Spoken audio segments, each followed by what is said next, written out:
There I am. How's it going, everybody? It's Wednesday. And we are here to start a new chapter in the book of Proverbs. My name is Stuart Davis. I'm a flawed man of God, a humble parishioner at a small church just outside of Richmond, Virginia. Not a pastor, not a biblical scholar. I haven't been to seminary. I'm not trying to get you to join my church or donate to any special cause. What I'm here to do is talk about God, talk about Jesus, talk about the Holy Spirit, talk about the Bible, talk about Christianity, talk about a wide variety of different topics, issues, and current events, and give you my perspective on them, one that I think is reflective of your average Christian guy. I've been a Christian all my life, 42 years, non-denominational Protestant. Won't subscribe to any particular doctrine or denomination. I'm just in the Word daily, trying to do it better each and every day. Sometimes I get it right, other times I get it wrong, but no matter what, if you are watching this stream, if you are hearing my voice, you can count on getting my honest takes on whatever it is that we're discussing. So if you are somebody who is new to Christianity, or you are just waiting to take that next step, what's holding you back is maybe anxiety, maybe some doubt, maybe you're self-conscious about it, worried about what other people will say, you're worried about being wrong, you're worried about it being all being a scam. And I get it. It's a big deal to commit to so fully into something when you're talking about your emotions, your faith, your life, to be honest with you, and put it into what Christianity teaches. Because there's so much outside, so many outside forces trying to convince you that it's dumb, that it's wrong, that it's antiquated, that it's self-serving, that it's judgmental, that it's hateful. And maybe it's true. What if you're wrong? You don't want that worry of being on the wrong side of history, right? Now that's something ultimately you're going to have to square with yourself. But if you're looking for motivation, if you're looking for reassurance, if you're looking for somebody to tell you that it's okay, that you're on the right track, then we'll get it out of the way right here. If you're earnestly, diligently, obediently pursuing Christ, then you're on the right track. And becoming a Christian is the greatest decision you can make in your life. And you might think that maybe that's a little bit selfish because you're making the decision for yourself, but just think.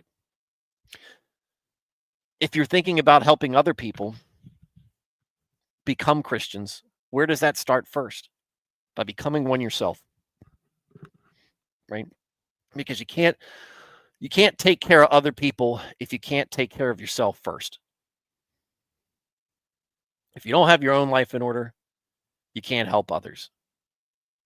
And this first step that you're taking is the most important one. And so I want to let you know, I'm rooting for you. I'm praying for you. And I want you to get all of the motivation that you can from me. And it's not just me. It's the people watching. It's all of Christendom should be rooting for you and praying for you. The heavenly host wants you to accept Christ. Every victory, every soul is a victory. Every soul is worth it. And we know that even though we don't deserve it, we still have the value in God's opinion, because it's why why Christ went on that cross. Why he gave us a path to salvation. And so with so many people rooting for you,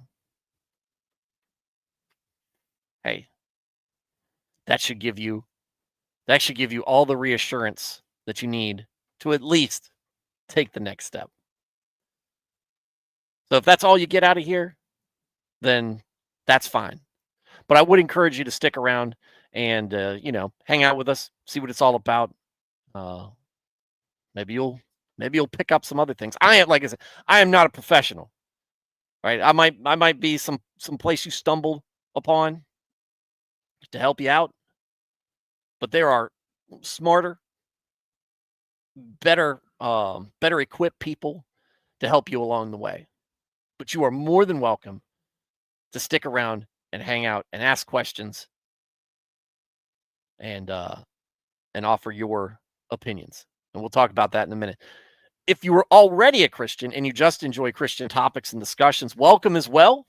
We run this very similar to a Wednesday night study group or a Sunday school. It's about small group because that's what we are. That's what we is.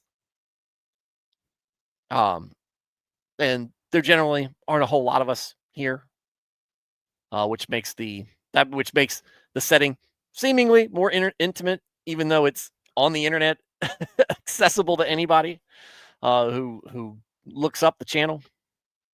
But it is kind of just us when we're live. So we want you to participate with us. So that's my invitation to you to get in the chat. Chat makes this show so much better because it's not just me talking. I'd rather it be not just me talking.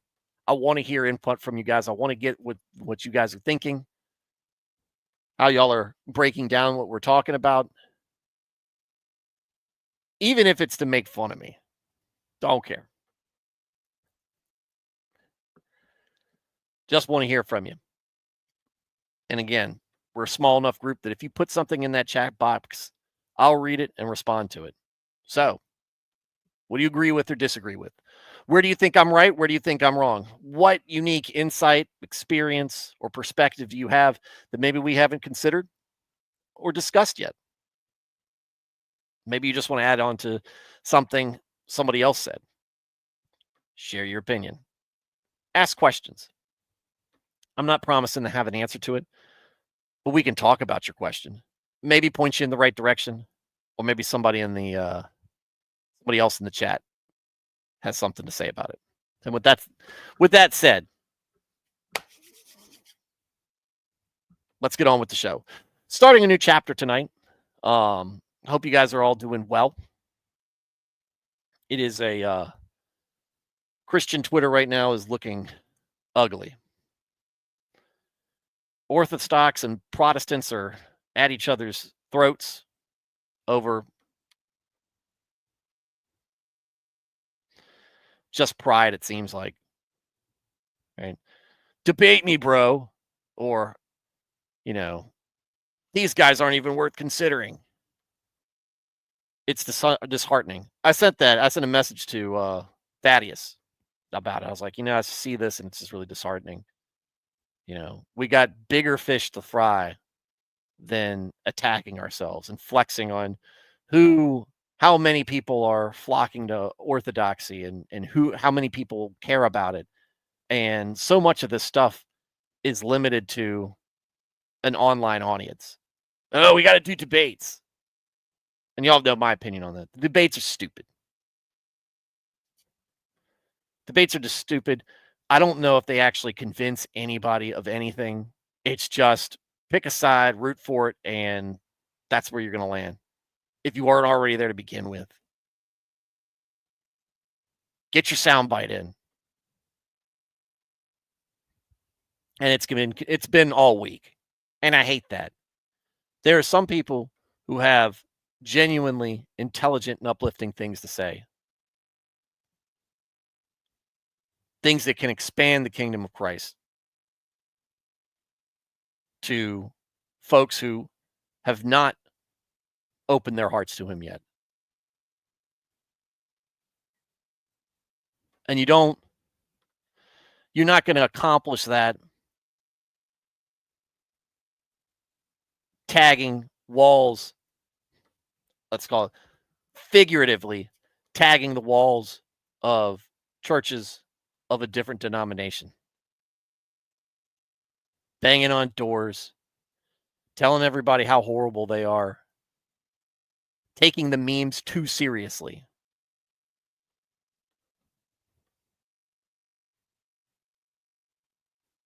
There's not an ounce of humility in most of what I've seen. The vast majority of what I've seen has been combative out of what I think is pride. And I think there might be some good intentions there. Or I think maybe they feel like they have good intentions.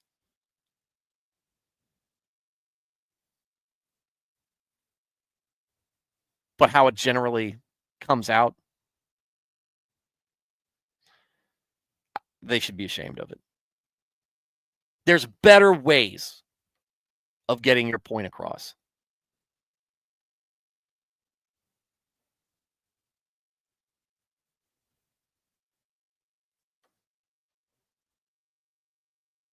Not everything.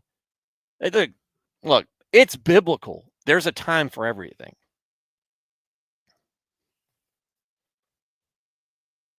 But stop being a hammer, seeing everything as a nail.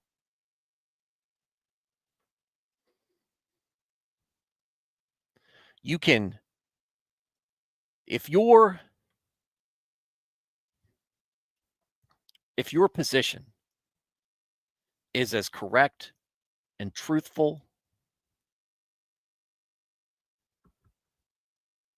as you claim it is, you don't need to debate anybody on it. You just need to talk about it.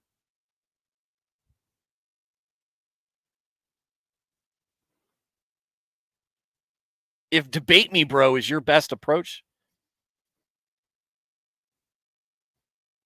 maybe you need to let somebody else handle the discussion. Maybe somebody else needs to carry the day. Because it's not convincing me of anything.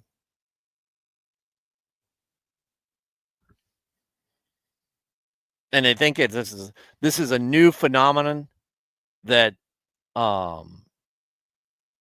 I think this is a new phenomenon that's exclusive to Zoomers, and that millennials and Gen Xers and boomers, they don't understand it. Dude, internet arguing, internet debate has been around since the beginnings of the internet. Email threads, message boards, comment sections. They've been around forever, before most of these Zoomers were born. Before these Zoomers were born.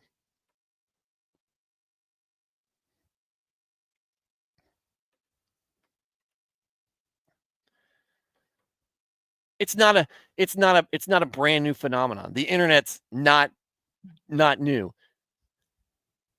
You weren't the first adopters of it. And really, you weren't the first kids brought up with it.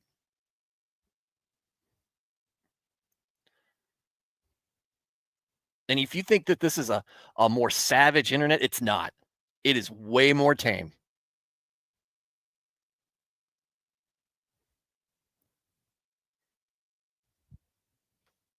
You find more and more regulation on the World Wide Web every year. But again, this isn't wisdom. This isn't Copsic talking coming from a place of wisdom. This is coming from a place of, I have an opinion, and I think I'm right, and I think I'm armed, and maybe they are, with the knowledge. And my only recourse is to have some cringy debate on a YouTube channel.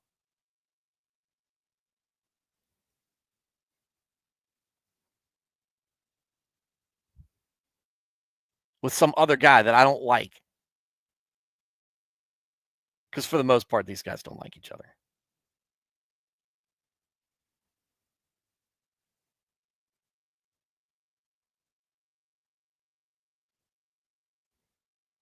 I think there's a lot of beauty and a lot of righteousness that comes from some of these folks' positions. I think some of these people are genuinely intelligent people. Young as they are, I think they lack a lot of wisdom.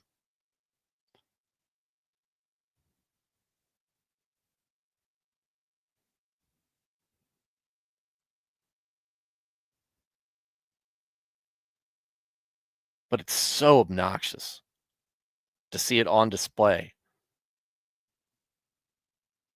for everybody to see. And again, all it does is Christians can't get it. Christians don't have their act together.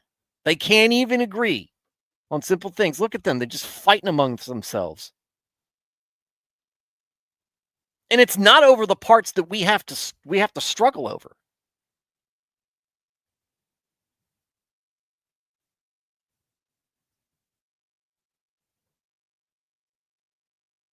Like the things that really need to be weeded out. And I'll take what ownership I can as non-denominational, as spread out and independent as we are.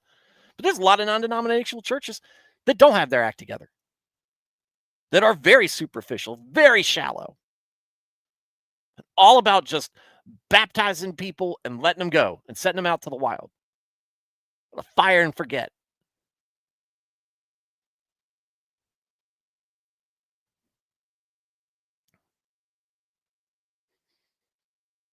There's a lot of us out here where there's a lot of production.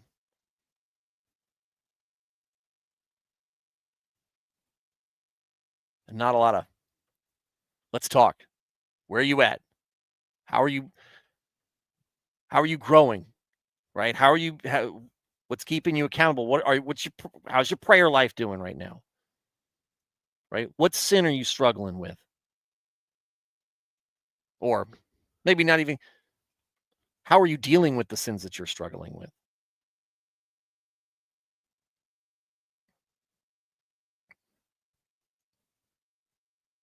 How is your family?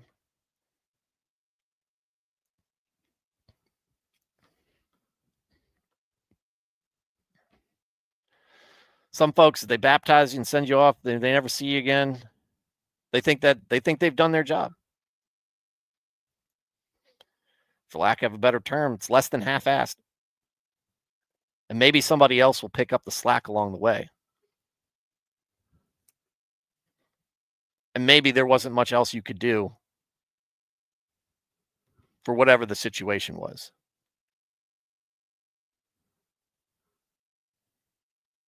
But you shouldn't get a sense of accomplishment out of it. Not the kind that you do after a job well done. Because the job's not done. It's never done.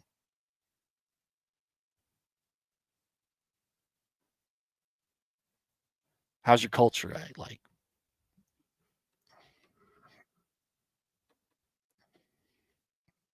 And I'll admit, on the surface, so the higher church Protestants, Orthodoxy, Catholicism, their culture is more organized. Their doctrine is tight. Their hierarchy is set.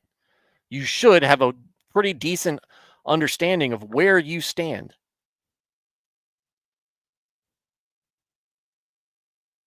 But even then, it just provides you with the framework. I'm not meaning that in just a hierarchical sense or a practical sense. I'm talking about in a spiritual sense as well.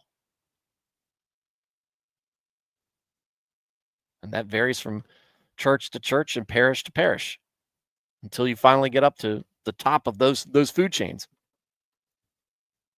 And that's why you hear me say, big criticism I have of the Catholic Church is that the Vatican doesn't hold people accountable. It's supposed to. If you talk to Catholics, we have got this strict doctrine in place.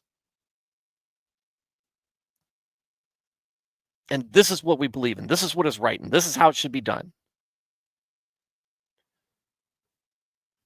But on the back end, it feels like The Vatican's not interested in holding to that. There's all sorts of chaos going on. And you got different factions promoting different things, but you're supposed to have a head Christian in charge. HCIC. Who's supposed to, put some of that to bed. Because we talk about schism and fractures.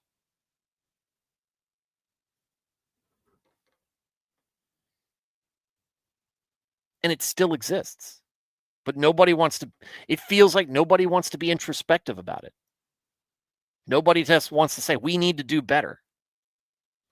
No, I got to point my finger at the other guy.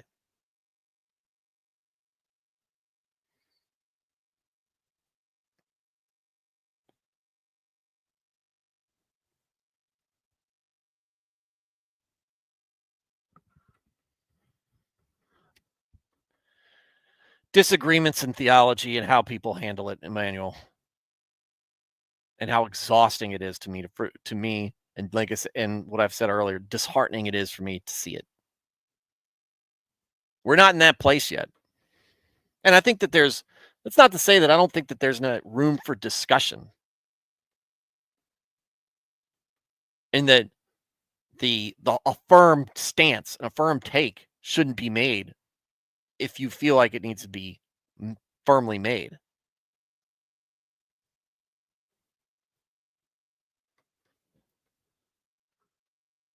But if you're not doing it with a genuine interest and a genuine love for your fellow man, you're doing it for clout, doing it for attention, doing it for points, doing it to wave the banner. You're not doing it for God.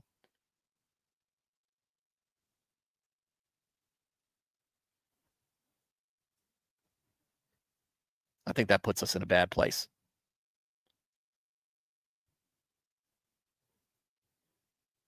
And like I said, I think a lot of these folks that are involved in this have intelligent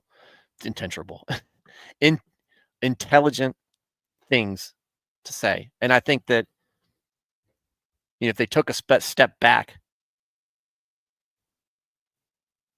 and came at things with a more humble and genuine desire to get their point across, to really carry the banner of their denomination, theology, whatever you want to call it, that they could be very good at it. Or maybe they can't. I don't know. I hope for them. I want all these people to be faithful and earnest and righteous men.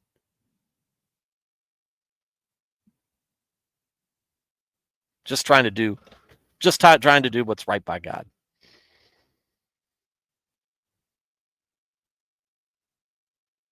Again, I want to see us all in heaven.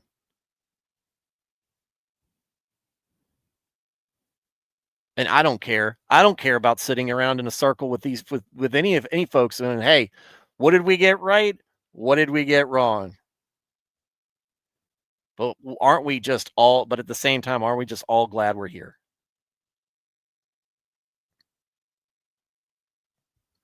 But man, it feels like a grift. I get so many undertones of pride and grift coming from so many of these people. Maybe I'm just cynical. Y'all tell me if any of y'all guys see it.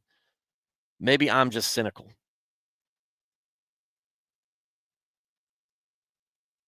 I hope I am. I don't mind being wrong about this.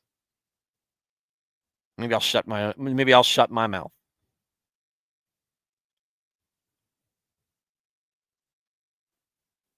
But it doesn't seem healthy.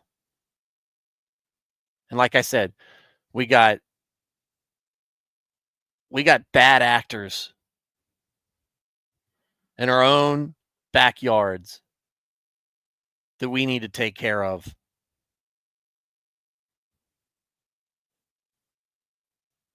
Educate, remove, whatever, censure.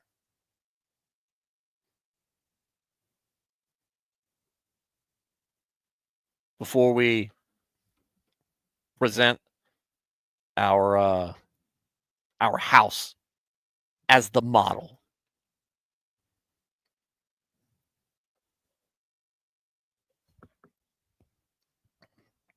Engagement bait, you mean, Emmanuel? Yeah. And I hate it because I end up getting sucked into it. And it's not just Twitter, it's Instagram is markedly worse. And which is a shame because Instagram is so much more potential to be more clever. And there are a small handful of people who have good content, but the overwhelming majority of it hang on one second. I'm midstream. Hold on.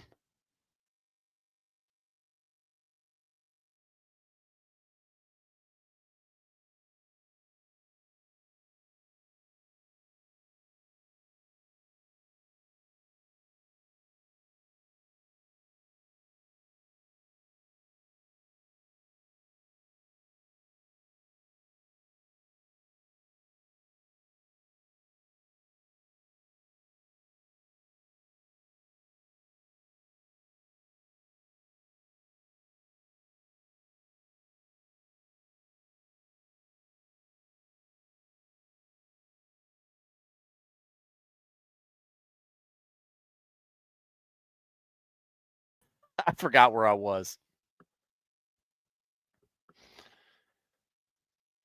But, maybe I shouldn't perseverate over it. Maybe I'm making too big of a deal out of it. Like I said, I hope I'm wrong. I hope maybe I don't know. I don't know what to think. I gotta make sure I'm I gotta make sure my own behavior's in order as well.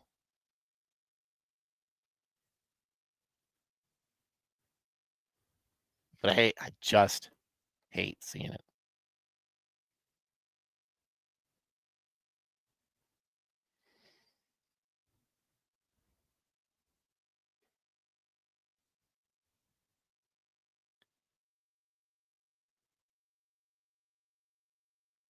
All right.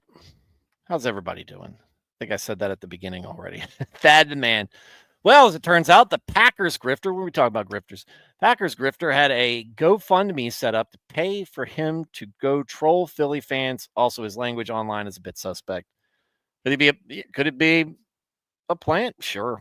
Yeah. But like I said, he got baited into it. Yeah.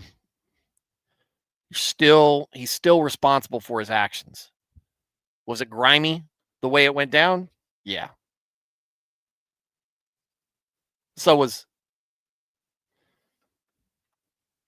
some of the things he said too. But he's getting a royal dressing down by the media and getting just a public dressing down in front of everybody, which I don't know. I don't know if it rises. I don't think it rises to this level, but that's the scary part. It's the scary part of the world we live in. Somebody could easily talk about or clip this channel with the problem of things that I say and try to go public with it. I don't know. Try to do something to me.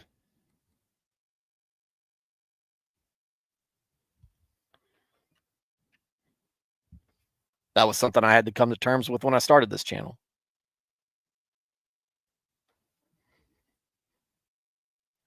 Julius is here. What's going on? Alex Moore is here. Serranos is here. If you haven't, Serrano says, if you haven't brought your dog in and looked it in the eyes and talked to it like a child, have you really exhausted all your arguments? That's the only way I know that I've exhausted my arguments. The best way to convince people you're correct is starting by saying, I didn't want to make this video. The best way to convince people you're correct is by saying this, by making a video.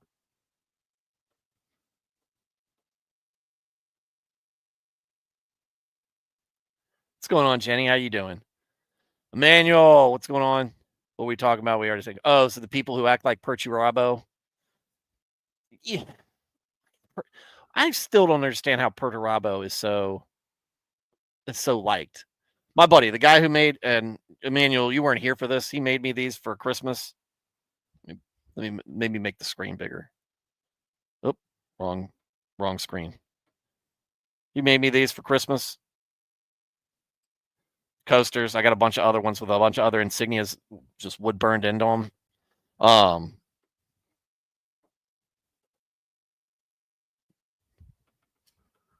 He likes him.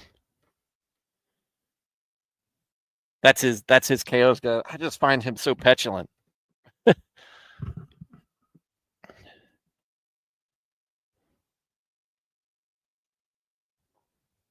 First symbol was the Inquisition. Symbol on the back was Tyranids. Inquisition side up. No, I think actually it's more Horus. People who act like Horus. All right, rage baiting. I call it engagement farming because it's just getting people to watch and react. It sucks me right in because I'm just that kind of sucker. All right, well, let's get off of that subject. You got to be a 40K fan to understand the reference, Alex. Actually, got to be a Heresy 40K fan to understand that. Let's get into the word. Let's get into a positive place. Let's talk about wisdom. Let's talk about humbling ourselves and listening to what is good and what is wholesome. And that is the word. And we're starting chapter 28 of Proverbs. So like I said, we're wrapping things up in Proverbs in our walkthrough. And we'll be into Ecclesiastes next. And it'll just be interesting. It's a little bit more change of pace as we move past this section of the Bible, which has been it's just been where we've been for a long time. Let me see. When did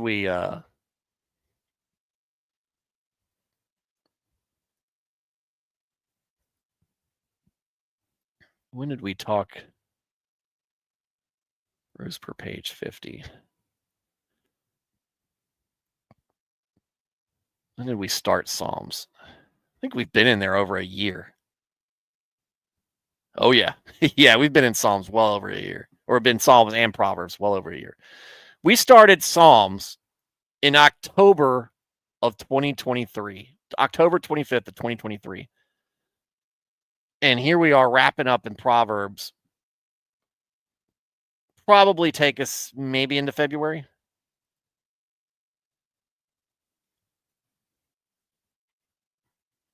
It's been a great ride with you guys, but it has been uplifting and enlightening for me, even as somebody who's already read Psalms and Proverbs before, read the Psalms and Proverbs before, but really reading them and talking to them with you guys and trying to make sense of them just as a lay person reading it and trying to get his take on it. This has been a section of the Bible that has really just hammered home the point that I am not the smartest person on the planet. And and some of this wisdom is difficult for me to grasp. Some of the scripture I don't understand. And I can make sense of it to a degree, but I'm unsure of where it goes and or if it's what I think it is. And that's the difficulty of where folks like me who are non-denominational, and other Protestant groups get with the laity. That's not true all across the board.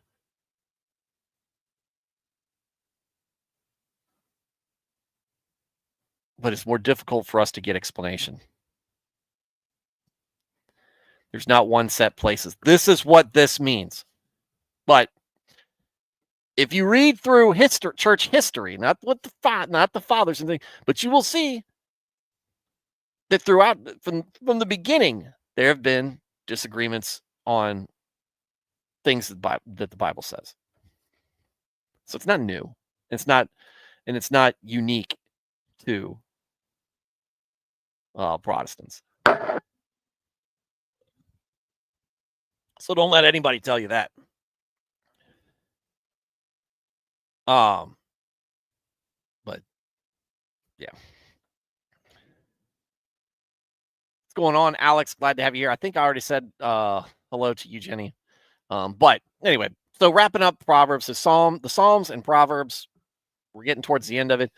We're going to go through some other sections of the Bible, where maybe I'll find better footing, because I don't know how good of a service I've been to you guys running through this.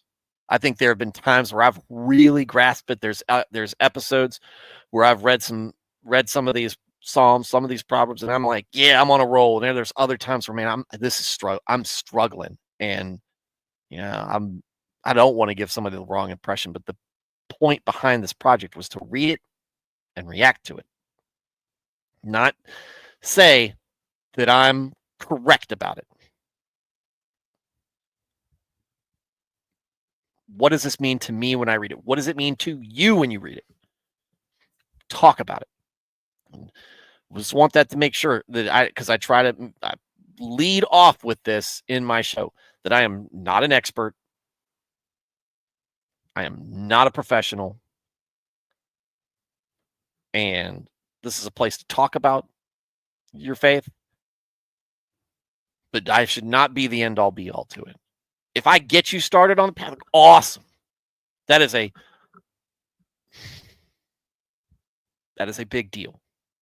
That is something that it's difficult for me to handle, or difficult for me to appreciate fully, being somebody who is involved with bringing somebody to Christianity, to their faith, and help giving them, just maybe pushing them, learning to ride the bike. You give them that push, that first push.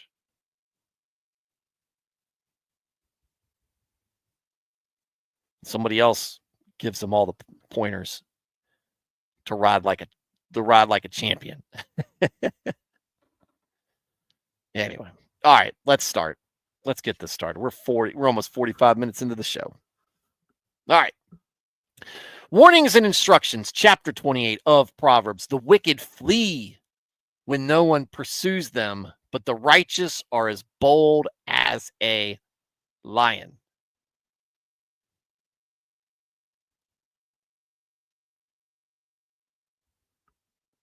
Stand on principle.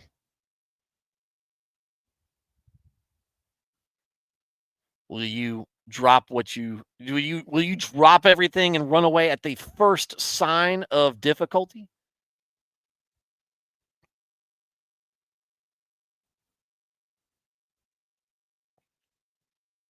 Or when you could be facing a tidal wave in front of you,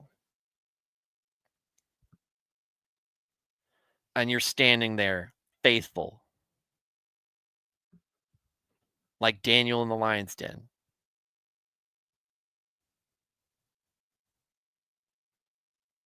It is to put a more modern day spin on it, guy shoots up a church, and you're caught, you're not armed, gun to your head. I'll save your life if you reject Christ.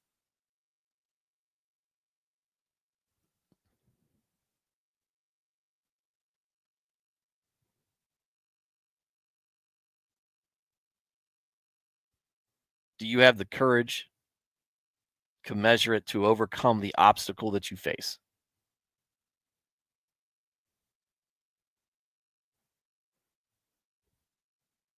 That's not me. That was actually a Grunt style quote. Not to vet bro all of you guys. I didn't come up with that. But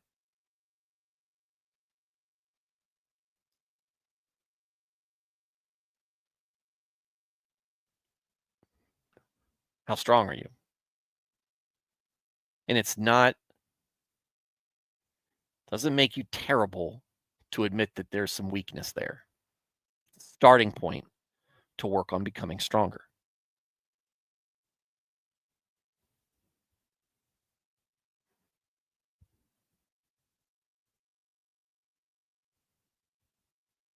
Understand where you should be and where you are. And understand that everyone has some place where there is a bar where they should be, and where they, and below that, and well below that is where they are.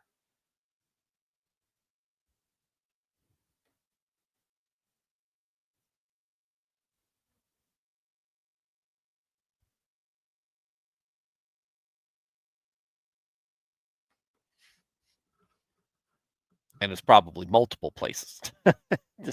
just is.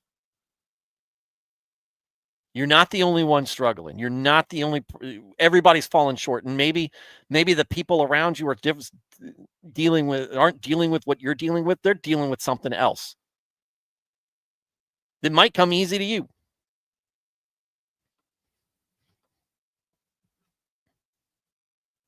You're not perfect. Scripture should be a reminder to you that you're not. And the gospel should show you that God knows that already.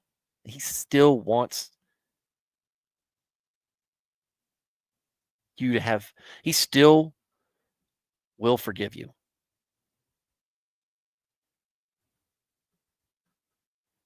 But you got to listen.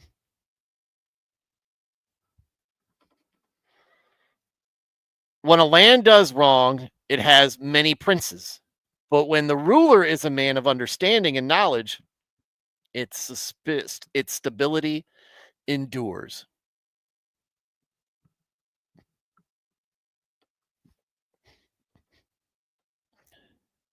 I want to go back and read the comments. Sorry.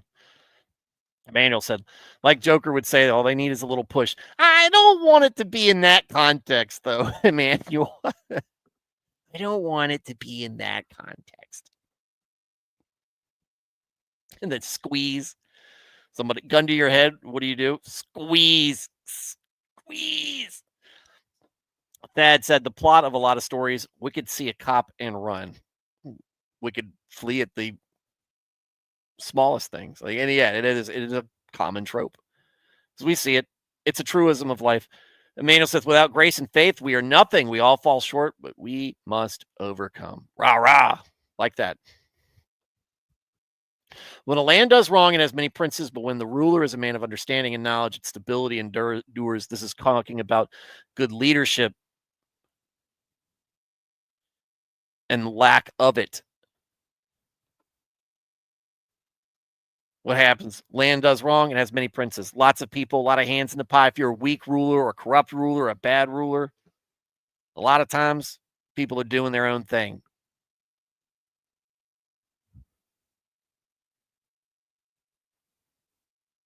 But good, discerning, wise, righteous ruler will have stability, unity, purpose, and righteousness. Too many cooks in the kitchen will spoil the broth. Well, and that's one of the things, but there's the other layer of that, I think, is a lot of times a weak ruler will see a splintering of factions over in his rule. One area will be doing this thing, and another area will be doing this thing, and then you have too many cooks in the kitchen. You noticed this in political groups?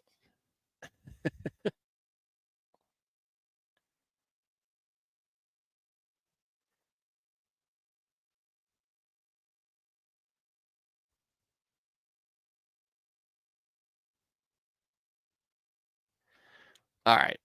My youngest is struggling going to sleep. So I'm going to read one more proverb and then cut it short tonight, so I can go soothe her and hopefully get her to bed, because late nap, and she's transitioned to a bed, and she's been pretty good about it, but yeah.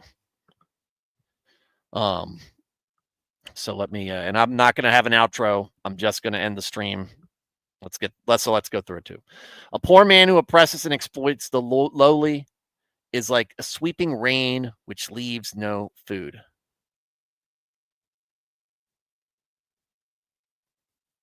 Like a flood. Talking about, Thad says it's talking about coups. When a state is weak, the rulers keep getting overthrown. Yes. Thank you for reminding me of that, Thad, because that was reminding me of what do we see at the end, towards the end of the Roman Empire, or even places in Israel where kings aren't sticking around for a while. You mean the French? Sure. Yeah, that's another good one. They're getting axed left and right. You know what? I'm just gonna end this here. We won't get into 3. We'll get back to 3. And join later. Like I said, she's crying. She's young. It's a new environment, and she's my daughter. Like I said, I'm gonna keep my own house in ordinum. So Emmanuel, Thad, Jenny, Alex, Theranos, Alias. Thank you for your commentary. Thank you for being part of the chat. It's valuable. Thank you for listening to me rant, which was the majority of this episode. I mean, and this is me as a non-denominational, so maybe it's weird. But I do want to see more cohesion to further Christianity before we really struggle with who's right and who's wrong theologically. Like, there's some obvious things that need to be removed from people claiming the faith, but it is not as broad as everybody on Twitter and Instagram are making it out to be, or maybe even people at your church are making it out to be. You guys, y'all come from different denominations, different backgrounds. That's great. Some of y'all don't belong to a church. I love you all. I love the people that even though they frustrate me, and I'm sure I frustrate other people, I care. I care about them. I love them. I want them. I just want the right thing to be done. And I'm not saying that I'm the right person. I'm not even saying that I know I'm right. I don't. But that's where I land.